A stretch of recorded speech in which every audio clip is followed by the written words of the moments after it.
Hello guys, good morning. तर स्वागत आहे तुमचं आपल्या यूट्यूब चॅनलवर. तर गाईज, आय होप की तुम्ही मजेत असाल. तर गाईज, आज लवकर उठलेलो. घरातली जरा कामं होती.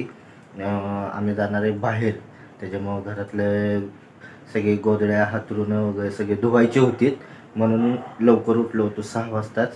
तर सगळं धुवून वगैरे झालेलं आहे. तर माझी कामाला जायची तयारी झालेली आहे. आंघोळ वगैरे केली, आता कामाला चाललेलो आहे. तर चला भेटूया कामावर. काय हॅलो गाईज, स्वागत आहे तुमचं आपल्या यूट्यूब चॅनलवर. तर गाईज, मी कामावर आलेलो आहे. तर कामावर आल्या काय कामाची सुरुवात कशी करतो तुम्हाला दाखवतो. कामावर आल्यावर प्लेटा पुसायला लागतात. हे बघा, प्लेटा पुसायला लागतात. अशी कामाची सुरुवात करायला लागते. तिकडं बघा सेटिंग चालू आहे. तो भरतो टिश्यू पेपर वगैरे सगळं भरायला लागलाय. या अवधूत ते तोंड झाकायला लागलाय पुरगीसारखा, लाजायला लागलाय. आणि तो आपला लंगाप्पा लंगड्या टेबल पुसायला लागलाय. तर कामावर आले अशी कामाची सुरुवात करायला लागते. तर काही मी सकाळी मोबाईल बघत बसलो होतो, यूट्यूबवर व्हिडिओ बघत बसलो होतो. त्यावेळेस मला एक व्हिडिओ सापडला की विठ्ठलाची, पंढरपुरातली विठ्ठलाचं मंदिर आहे. त्या मेन आतमध्ये घुसतो, तिथंच एक दगड होता. त्या दगडाच्या खाली ना एक भुयार होतं.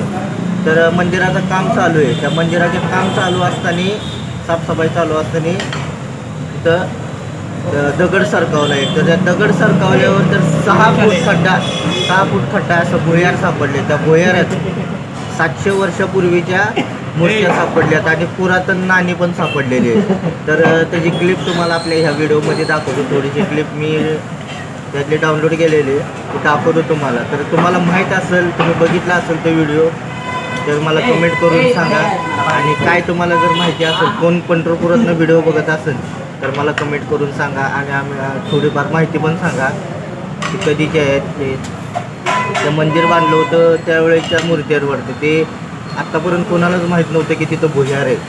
आणि काही एक विष्णू देवताची मूर्ती सापडली आणि रुक्मिणीची एक मूर्ती सापडली आणि काही बारक्या मूर्त्या पण सापडल्यात आणि पुरातन नाणी पण सापडलेली. तर तुम्हाला माहीत असेल तर मला कमेंट करून सांगा. आणि व्हिडिओ कसा झाला ते पण सांगा.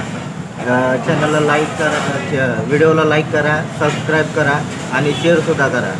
कमेंट करून सांगा तुम्हाला माहीत असेल कोण पंढरपुरातनं व्हिडिओ बघतोय ते. चला, व्हिडिओ आपला इथं समाप्त करतो. भेटूया पुढच्या व्हिडिओ.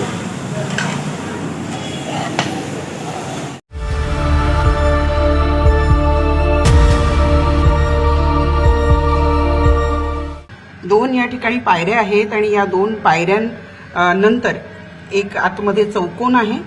या चौकोनाच्याच इथं या मूर्ती सापडलेल्या आहेत. 2 मोठ्या मूर्ती आहेत आणि त्या व्यतिरिक्त काही छोट्या मूर्ती आणि काही नाणी सुद्धा आहेत. पण अगदी छोटीशी जागा आहे. आपण पाहतो आहोत ही संपूर्ण छोटीशी जागा जी आहे, पूर्ण दगडी बांधकाम आहे. इथे उतरता येईल एवढीच जागा या ठिकाणी आहे. तुम्ही पाहता आहात की या 2 पायऱ्या आहेत आणि त्या व्यतिरिक्त हा जो चौकोन दिसतोय, या चौकोनामध्ये या मूर्ती आढळल्या आहेत. पूर्वी कोनाडे असायचे, असे 2-3 कोनाडे या ठिकाणी आपल्याला दिसत आहेत. म्हणजे बहुतेक वेळेला दिवा लावण्यासाठी किंवा अंधार होत असेल तर त्यावेळेला उजेड करण्यासाठी या कोनाड्यांचा वापर केला जायचा. आपण पाहतो आणि आता मी इथे उभी आहे. अगदी एकच व्यक्ती उभा राहू शकेल